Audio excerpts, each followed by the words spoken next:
Hello everyone, आप सभी का स्वागत है लेट्स स्टडी द बेसिक में। तो हम कर रहे हैं क्लास 6 की जो बुक है पूर्वी, उसको कंप्लीट कर रहे हैं और जिसमें अब हम यूनिट 2 पे आ गए हैं। अब यूनिट 2 क्या कहती है भाई? यूनिट 2 बताती है फ्रेंडशिप के बारे में।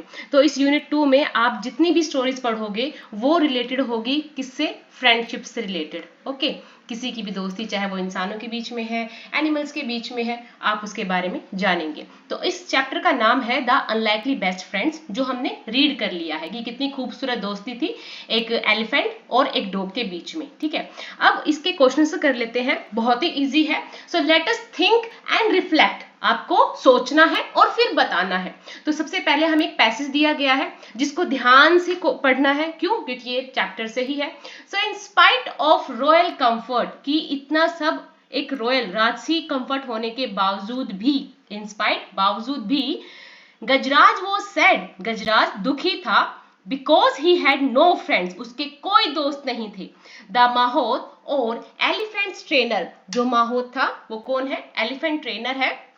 was the only one he ever interacted, सिर्फ उसी से ही बात कर पाता था। The mahout was a kind man, जो माहौत था एक काइंड मैन था, उसको खाना देता था, उसको बात के लिए लेके जाता था। He was a good care taker, भाई वो केयर टेकर था, ना कि उसका फ्रेंड था। केयर टेकर सिर्फ हमारे फिजिकल नीड्स को देखते हैं कि हमें कब क्या चाहिए, हमें नहाना है, अब खाना है, कहीं जाना है, ये सब चीजें केयर टेकर देखता है। पर एक फ्रेंड के साथ हम बिल्कुल ऐसे महसूस करते हैं जैसे हम अपने साथ ही होते हैं। So complete with one word, अब हमें इसको एक वर्ड में कंप्लीट करना है। माहौत, माहौत के लिए क्या वर्ड यूज हुआ है? काइंड। बट गजराज कैसा फील कर रहा था? गजराज वॉज सैड, गजराज क्या था? दुखी था। The mahout was a good caretaker, जो माहौत था गुड केयर टेकर था, देखभाल करने वाला। Because he gave food to Gajraj and a bath in the pond. What do you think is the difference between a friend and a caretaker? अभी बताया कि friend और केयरटेकर में इन दोनों का इंपॉर्टेंट रोल होता है हमारी लाइफ में, but difference lies in their relationships, the role they fulfil and the emotional connection. ठीक है, किसकी चीज में अंतर होता है? उनकी रिलेशनशिप में, रोल्स में, कि वो क्या क्या रोल अदा कर रहे हैं और उनके साथ हमारा क्या इमोशनल कनेक्शन है। A caretaker has a formal role, कि बस वो हमारी फिजिकल नीड को देखेगा, while a friend is more personal relation, कि उसके साथ तो हम ऐसा महसूस करते हैं जैसे हम अपने खुद के साथ हैं। Are you missing your friend? Asked the farmer, remembering the happy look on Bunty's face while sitting on elephant's back. A farmer उसके लुक को याद करता है, बंटी के उस फेस को, जब वो एलिफेंट के ऊपर बैठा हुआ था और बहुत खुश था। अब वो दुखी है, तो फार्मर उसके फेस को देख के कहते हैं, बंटी के फेस को देख के, कि क्या तुम अपने दोस्त को मिस कर रहे हो? I can not see you hungry, मैं तुम्हें भूखा नहीं देख सकता। If you miss your friend, अगर तुम अपने फ्रेंड को मिस कर रहे हो बहुत ज्यादा, गो टू हिम, उसके पास जाओ। The farmer removed the rope with which he had tied the dog, कि जिस रोप के साथ फार्मर ने डॉग को बांध रखा था, अब उसको छोड़ दिया, खोल दिया। The farmer use the word friend, उसने एलिफेंट के लिए क्या वर्ड यूज किया? Friend. Okay, how did the farmer know that Bunty was hungry, कि जब बंटी को लेके आया था, उसे पता चल रही बहुत देर हो गई है, तो बंटी को खाने के लिए कुछ देता है। The farmer notice that Bunty had not touch his food since coming home with him, कि जब से बंटी उसके साथ आया है उसने खाने को टच नहीं किया है, इसलिए उसको लगा कि शायद बंटी भूखा हो सकता है। Why did the farmer remove the rope with which he had tied Bunty? क्यों उसने रोप खोल दी? So farmer removed the rope so that Bunty can go to his friend, कि वो अपने दोस्त के पास जा सके। Bunty unhappy and not eating. The farmer realized that Bunty's happiness lay with Gajraj. Therefore he allowed Bunty to go back to his friend by removing the rope. देखो एक लाइन में तो आप इसको लिख सकते हो कि हाँ can go to his friend, पर जब पूरा लिखोगे ना तो आपकी सबसे पहले सेंटेंस फॉर्मेशन की जो हैबिट है वो फॉर्म होगी। दूसरी बात, आप जब पूरा सेंटेंस बना के लिखते हैं ना तो टीचर्स भी रियलाइज करते हैं कि हाँ बच्चे को चीजें समझ में आ रही है। So the farmer removed the rope so that Bunty can go to his friend, कि वो अपने दोस्त के पास जा सके। Bunty unhappy Not eating, the farmer realized that Bunty's happiness lay with Gajraj. Therefore, he allowed Bunty to go back to his friend by removing the rope. अब हमें ये भी कंप्लीट करना है. So गजराज किसका दोस्त बना? बंटी का. और फार्मर का दोस्त कौन बनता है लास्ट में? माहौत. ठीक है, क्योंकि वो भी दोनों अकेले थे, वो भी सिर्फ केयर टेकर काम कर रहे थे, उनको भी एक फ्रेंड की जरूरत थी. ओके, नेक्स्ट है give 2 examples to show that Gajraj was very happy to have a friend. कि गिव 2 एग्जांपल, कोई 2 एग्जांपल दो जिससे पता चले कि गजराज बहुत खुश था कि उसको एक दोस्त मिल गया है. So Gajraj shared his food with Bunty when the dog was hungry. जब डॉग हंग्री था, जब वो आया था ना उसके स्टेबल में, तो वो हंग्री था, उसको अपना खाना शेयर करवाया. ठीक है, तो ये दिखाता है कि गजराज की दयालुता, जेनरोसिटी और केयर. और फिर जब वो नहाने जाता है गजराज, तो Gajraj playfully splashed water on Bunty during their bath together, indicating their playful and joyful interaction, कि वो आपस में खेल रहे हैं और खुश हैं. How did mahout come to know that Gajraj was sad. अब माहौत को कैसे पता चलता है कि गजराज दुखी है या वो खुश नहीं है. So the mahout notice that Gajraj was not eating food, so he understood that Gajraj was sad, कि वो खाना नहीं खा रहा था, इसलिए उसको लगा कि जो गजराज है वो सैड है. Why do you think Bunty licked the farmers hand. अब आप की जो बंटी है वो फार्मर के हाथ को लिक कर रहा था. क्यों लिक कर रहा था भाई? ये वो दिखा रहा था जेस्चर. ठीक है, सो Bunty licked the farmer hand as a gesture of gratitude and affection. The farmer had shown kindness and understanding by allowing Bunty to return to Gajraj, which made Bunty happy. Licking the farmer's hand was Bunty's way of expressing thank and acknowledging the farmer's compassion. कि जो farmer का प्यार है उसको दिखाने के लिए वो उसके हाथ को लिक करता है. What was unlikely about the friendship? अब बंटी और गजराज की दोस्ती में ये अनलाइकली वर्ड क्यों यूज किया गया है? तो देखो, गजराज एक हाथी है, बंटी एक डॉग है, और अगर आप जंगल में जाओगे ना तो ये दोनों आसपास भी नहीं भटकते एक दूसरे के. ठीक है, सो यहाँ कुछ ऐसी सर्कमस्टेंस हुई, उनका इमोशनल बॉन्ड बना, जिसकी वजह से वो क्या हो गए? दोस्त बन गए. So the friendship between Gajraj and Bunty was unlikely because they are different species, an elephant and a dog. Normally elephants and dogs do not interact closely in natural setting. However, their friendship blossomed due to their shared circumstances and the emotional bond they developed through their interaction and mutual care. अब देखिए, हमने कभी भी हम जब opposite word करते हैं हम देखते हैं जैसे हैप्पी, सैड और गुड, बैड, और भी बहुत सारे हम अपोजिट वर्ड याद करते हैं, देखते हैं. बट कुछ ऐसे वर्ड होते हैं जिनके साथ अगर हम अन, इन, डिस, मिस ऐसे वर्ड यूज कर दे ना तो वो भी अपोजिट वर्ड बन जाते हैं. जैसे अगर मैं हैप्पी लिखूं और हैप्पी के साथ मैं अन जोड़ दूं तो ये क्या हो जाएगा? अनहैप्पी, मतलब दुखी. यूज के साथ मैं मिस जोड़ दूं तो ये हो जाएगा मिस यूज. करेक्ट के साथ डिस यूज कर दिया तो ये डिसकनेक्ट हो जाएगा. करेक्ट के साथ इनकरेक्ट हो गया तो ये बन जाएगा गलत. तो ऐसे ही बहुत सारे वर्ड्स हम यूज करके देखेंगे. तो देखो यहाँ आपको क्रॉस और डाउन में कुछ वर्ड्स दे रखे हैं. जैसे पहला है स्टार्टेड. स्टार्टेड मतलब फिनिश्ड, FINISHED. क्रॉस मतलब जो ऐसे क्रॉस में है वहां ये वाले भरे जाएंगे, और जो ऐसे खड़े हुए हैं ऐसे डाउन में उनमें ये सब भरे जाएंगे. तो देखो अनकाइंड, काइंड का मतलब क्या हो जाएगा? काइंड. ठीक है, येल्प, येल्प मतलब क्राइड है ना, और इसका अपोजिट क्या हो जाएगा? कि वो खुश था. इसमें आंसर आ जाएगा इसका लाइटर. एल, ये आप यहां से भर सकते हैं. देखो LIGHTED, लाइटेड, कि वो खुश है. LIGHTED, lighted. ठीक है, नेक्स्ट है अवेक. अवेक मतलब जागना, और ये हो जाएगा असलीप. ठीक है, असलीप, सोया हुआ. रिलीव्ड, रिलीव्ड मतलब कि हाँ उसको क्या हुआ भाई, एक आराम मिल गया, और यहाँ पे आ जाएगा वरिड, WORRIED, वरिड. मिसिंग, किसी को मिस करना, और मिसिंग करना मतलब मिसिंग मतलब गुम हो जाना, और यहाँ पे आ जाएगा फाउंड, FOUND, फाउंड। अब आपको ये ऐसे भी भरने हैं, स्टार्टेड, स्टार्टेड का क्या हो गया, फिनिश्ड। अपेयर्ड, अपेयर्ड का हो जाएगा disappeared, DISAPPEARED, disappeared. Sad, sad का क्या हो जाएगा, 4 नंबर देखो कहाँ पे है, 4 यहाँ पे है, सैड का क्या हो जाएगा, हाँ सैड का क्या हो जाएगा, DEL, ठीक है, DEL, डल।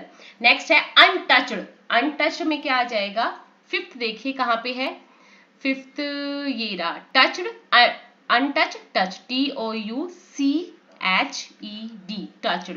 नेक्स्ट है 6 में हेट, हेट में हम क्या डालेंगे, 6 देखो, hate, hate means love, hate का अपोजिट क्या हो जाएगा, लव। अब हमारे पास क्या बचा है, एक ये बचा है, और इसमें हम डालेंगे लाफ, LAUGHED। अब देखो अगर कोई मिस हो गया है तो आप इस पीछे से इसको भर सकते हैं, ठीक है, हो सकता है कि कोई मैंने इधर उधर कर दिया हो तो आप इसमें से भर सकते हैं। नेक्स्ट है now complete the paragraph with some of the word you have used in the puzzle, कि कुछ जो पजल में वर्ड यूज हुए हैं वो हमें इसमें डालने हैं। सो माई पेंसिल वॉज मिसिंग, मेरी जो पेंसिल है वो मिसिंग हो गई है। आई वॉज वेरी सैड, मैं बहुत दुखी था। I woke up my elder brother who was asleep, मैंने अपने भाई को जगाया जो सो रहा था। I told him that my pencil seems to have disappeared, मुझे ऐसा लग रहा है कि मेरी जो पेंसिल है वो गायब हो गई है। हमें पीछे पजल वाले वर्ड्स भरने हैं। He laughed, वो हंसा, ठीक है, and told me to look under the pillow, और बोला कि चलो अपने पिलो के नीचे देखो। आई वॉज रिलीव्ड, मुझे बहुत अच्छा लगा। व्हेन आई फाउंड, जब मैंने उसको पाया, ठीक है। नेक्स्ट है, अब देखो वर्ब क्या होती है, किसी भी चीज से, किसी भी वर्ड से अगर हमें किसी एक्शन का पता चले, जैसे ईट, रन, ओके, स्लीप कि सो रहा है, तो जिन वर्ड से हमें किसी भी चीज के होने का पता चले, ठीक है, होने का पता चले, तो वो क्या कहलाते हैं, एक्शन वर्ड्स, वर्ब कहलाती है, क्रिया कहलाती है। जैसे I am sleeping, I am running, ठीक है, आई एम प्लेइंग, तो ये वर्ड प्लेइंग, रनिंग, ईटिंग, ये क्या हो गया, वर्ब बता रहे कि हम कोई काम कर रहे हैं, ठीक है। आई गो टू स्कूल, ठीक है, गो मतलब जाना, मैं स्कूल जाता हूं। तो ऐसे वर्ब्स होते हैं, बहुत सारे वर्ब्स आपको मिलेंगे, आपको याद रखना है कि वो फर्स्ट फॉर्म क्या रहेगी, सेकंड फॉर्म क्या रहेगी, थर्ड फॉर्म क्या रहेगी। तो यहाँ भी इन्होंने ये बता रखा है, जो सिंपल पास्ट टेंस होती है उसमें हम यूज करते हैं सेकंड फॉर्म। जैसे आप ईट की सेकंड फॉर्म यूज करोगे एट, ठीक है, रन की रन, ठीक है, और जैसे और भी बहुत सारे, और डू, डिड, इसमें हम सेकंड फॉर्म यूज करेंगे। जैसे हमने अभी पैराग्राफ में भी पढ़ा था, लुक्ड, है ना, hated, went, asked, joined, felt, arrived, touched, served, noticed, gave, ये सब क्या है, टोल्ड, ये क्या है, सेकंड फॉर्म है, ये यूज करनी है। जैसे मैं गया, है ना, मैंने खाया, जब लास्ट में आ आता है, ठीक है, आ या की साउंड आएगी तो आप क्या लिखोगे, सिंपल पास्ट टेंस का यूज करोगे, सेकंड फॉर्म का यूज करोगे। अब है पास्ट प्रोग्रेसिव टेंस, जिसमें हम आई, ही, शी, इट के साथ वॉज का वर्ब की फर्स्ट फॉर्म और ING. I was sleeping, I was playing, I was eating, he was playing. हाँ, तो इसमें आप क्या यूज करोगे, आई, ही, शी, इट आएगा तो वॉज लगाओगे, वर्ब की फर्स्ट फॉर्म लगाओगे आईएनजी। मैं खेल रहा था, मैं गा रहा था, मैं जा रहा था, वे पार्क में खेल रहे थे, वे पार्क में खेल रहे थे, तो बहुत सारे हैं तो वर लगा दिया, वी बहुत सारे हैं वर लगा दिया, वर्ब की फर्स्ट फॉर्म और आईएनजी। जैसे दे वर सिंगिंग, वो गा रहे थे, सिंगिंग, ठीक है, ऐसे। अब यहाँ देखो हमारे पास जो हमारा चैप्टर था उसमें क्या क्या है, was looking, was missing, was munching, the elephant was munching the food, okay, the farmer was looking for his pet, है ना। नेक्स्ट है, जैसे इसमें और तो नहीं है, तो ऐसे वर्ड है जो हमें बताते हैं कि ये क्या है, पास्ट प्रोग्रेसिव टेंस है। आई, ही, शी, इट के साथ वॉज लगाएंगे जो सिंगुलर होंगे, और वर्ब की first form plus ING. You, we, they होंगे तो हम वर लगाएंगे, वर्ब की फर्स्ट फॉर्म प्लस आईएनजी, ठीक है। नेक्स्ट है पास्ट परफेक्ट टेंस मतलब कोई चीज हो चुकी थी, ठीक है, तो हैड प्लस वर्ब की थर्ड फॉर्म। अब देखो इसमें कौन कौन से वर्ड है, हैड टायर्ड, मैं थक चुका था, ठीक है, हैड ऑर्डर्ड, मैंने और आदेश दे दिया था, ठीक है, हैड फॉलोड, हैड रिमेंड। तो ये सब हमें देखना है और पूरे चैप्टर में जहां जहां इन चीजों को आपने नोटिस किया है आप उसको दोबारा से रीड करोगे, ठीक है। अब है the farmer came back and noticed, जो फार्मर है वो वापस आता है और नोटिस करता है that Bunty was sad, he had tired, उसने उसको बांधा था, Bunty with a rope the day before, he asked, उसने पूछा Bunty why he was sad, कि वो उदास क्यों था, the farmer was feeling that Bunty was missing, जो फार्मर था वो महसूस कर रहा था कि बंटी मिस कर रहा था, तो मिस कर रहा था वॉज मिसिंग, फील कर रहा था वॉज फीलिंग, नोटिस, जब फार्मर केम मतलब सेकेंड फॉर्म, ये हमारा सिंपल पास्ट का यूज हो रहा है, तो जब फार्मर आया उसने नोटिस किया। अब देखो आ लास्ट में आ आया तो आपने क्या यूज किया, सेकंड फॉर्म यूज की। वो कर रहा था तो आपने किस चीज का यूज किया, आपने यूज किया पास्ट प्रोग्रेसिव टेंस का, और उसने उसको बांधा था तो आपने पास्ट परफेक्ट का यूज कर दिया, क्या हो गया, हैड टायर्ड, ठीक है, किसको, टायर्ड, उसको बांधा था, ठीक है, ऐसे इन वर्ड का यूज करना है। ठीक है। अब आ जाता है नीदर और नोर। जब दो हमारी चॉइस नेगेटिव है, ना तो मुझे चाय चाहिए ना मुझे कॉफी चाहिए, ना मुझे ये वाली चीज चाहिए ना मुझे वो चीज चाहिए, तब आप यूज करोगे नीदर नोर का। किसका यूज करोगे, नीदर नोर का। जैसे neither Shikha nor Anuj like to tell story, कि ना तो शिखा को ना अर्जुन को स्टोरीज सुनाना पसंद नहीं है, ठीक है। तो नीदर नोर की दोनों की चॉइस नेगेटिव है, किसी को दोनों में से किसी को पसंद नहीं है, कि दोनों चॉइस है और मतलब दो लोग हैं या दो चीजें हैं उनमें से कोई सी पसंद नहीं है, तो आप नीदर नोर, नीदर के साथ हमेशा नोर आएगा। कई बार क्या होता है हमारे पास फिलअप में आता है कि neither Shikha dash Anuj like to tell story, तो आप यहाँ सीधा सीधा नोर डालोगे, ठीक है, कि नीदर के साथ सिर्फ नोर आएगा, दो चॉइस है दोनों नेगेटिव है, नीदर नोर, ठीक है। एक आता है ईदर और, कि या तो मैं चाय पीऊंगी या मैं कॉफी पीऊंगी, ठीक है, कि आपने दो चीजों में से कोई एक चीज चुनी, ठीक है, तो आप यूज करोगे ईदर और, कि या तो मैं ये लूंगी या मैं ये लूंगी, ठीक है।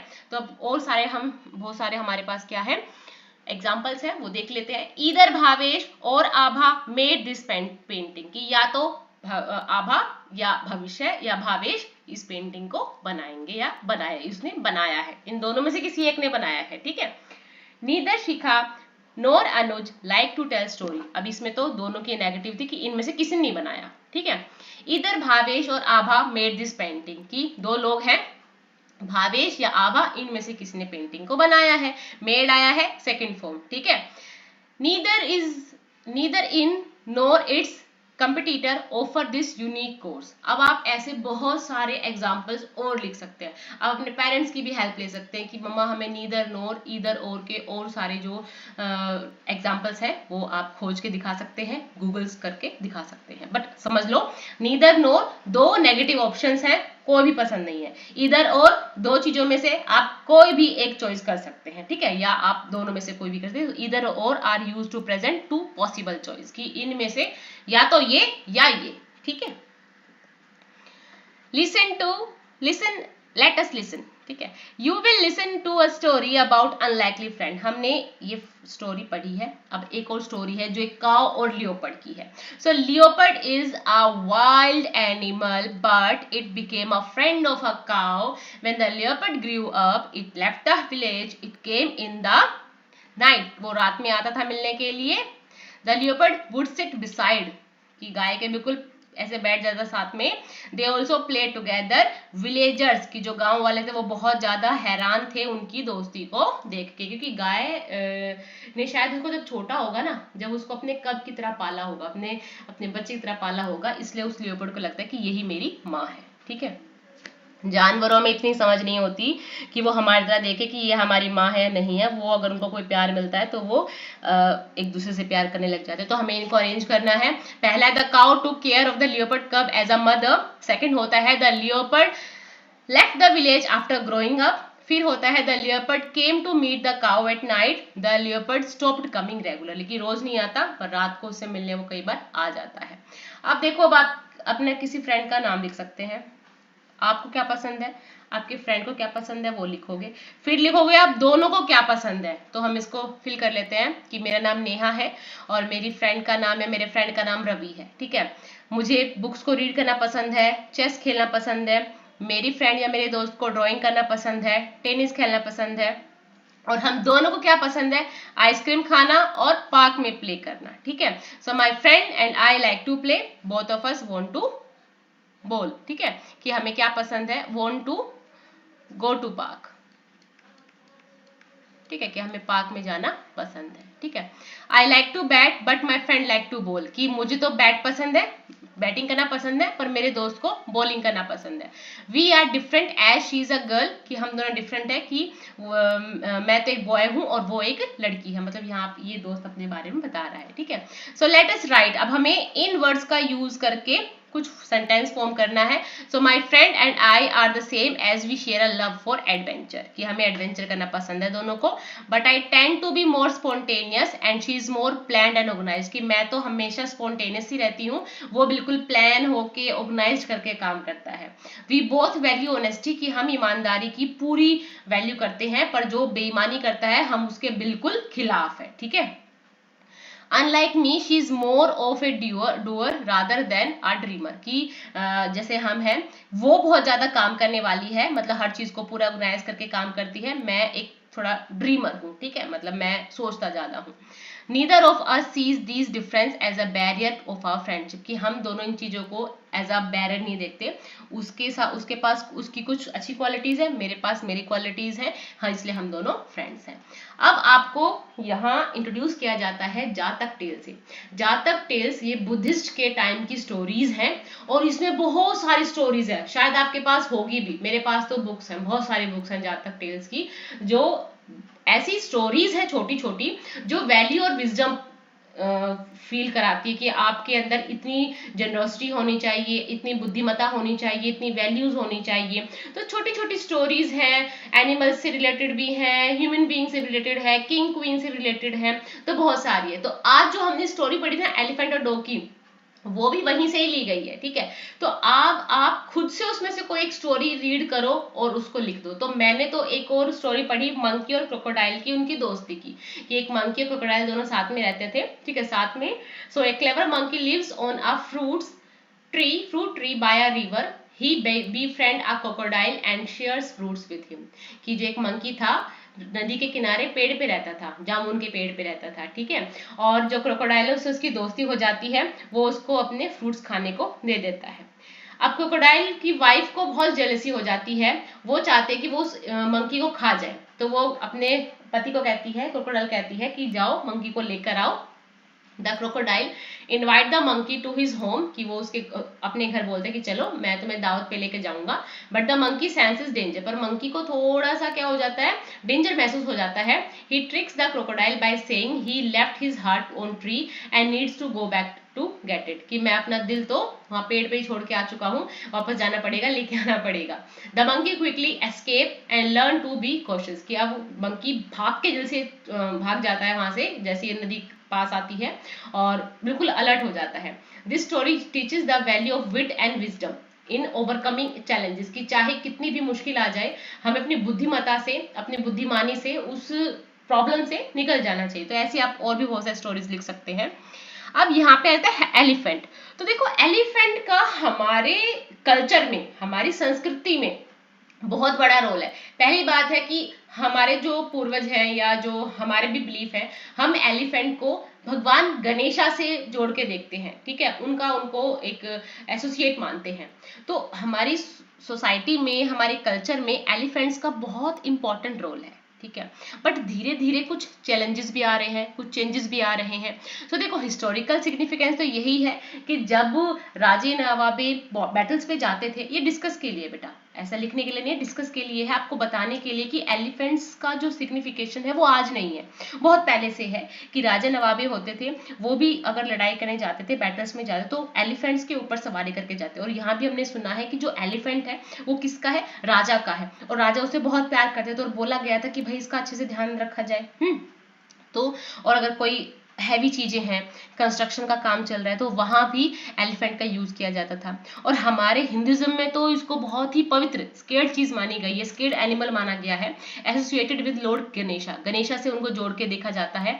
And feature prominently in various festival, और हर एक फेस्टिवल में इनका अलग अलग योगदान है, कि अगर साउथ के तरफ जाओगे ना, वहां तो इनका अलग ही वो है कि खूब इनको सजाते हैं, इनका पूरी आरती करते हैं, उसके खाना खिलाते हैं, और लोग अच्छा भी मानते हैं इनको खाना खिलाना, ठीक है। तो बहुत इनका हिस्टोरिकल सिग्निफिकेंस है।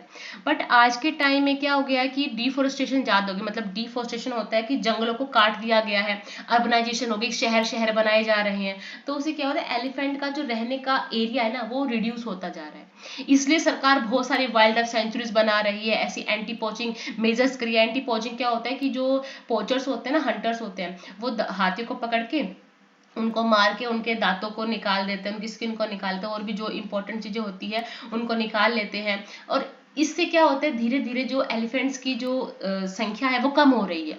तो सरकार बहुत सारी चीजें करती है, पर जो चीज एक फॉरेस्ट में ये लोग खुद कर सकते हैं, हम ह्यूमन बींग्स इतना नहीं कर पाएंगे। सो हमें उनके एरिया को कभी भी छेड़ना नहीं चाहिए। सो ह्यूमन एलिफेंट कॉन्फ्लिक्ट अब क्या होता है, अब फॉरेस्ट है ही नहीं, फॉरेस्ट खत्म हो रहे हैं धीरे धीरे, ठीक है। अब क्या होगा, खाने के लिए वो ह्यूमन के जो सेटलमेंट एरिया वहां तो आएंगे, है ना। अब ह्यूमन से डर जाते हैं एलिफेंट से, और एलिफेंट ऐसे कि एलिफेंट को सेंस हो जाता है ना कि कोई उसको मारने आ रहा है, तो एलिफेंट बेकाबू हो जाते हैं, वो भी पूरा तहस तहस करके ही जाते हैं, ठीक है। तो ये चीज हो जाती है, फिर कन्फ्लिक्ट हो जाते हैं, झगड़े होने स्टार्ट हो जाते हैं, ठीक है। तो आज के लिए इतना ही था। आई होप आपको ये चैप्टर समझ में आया होगा। ऐसे ही और वीडियोस के लिए प्लीज हमें सब्सक्राइब करें। Thank you and keep watching.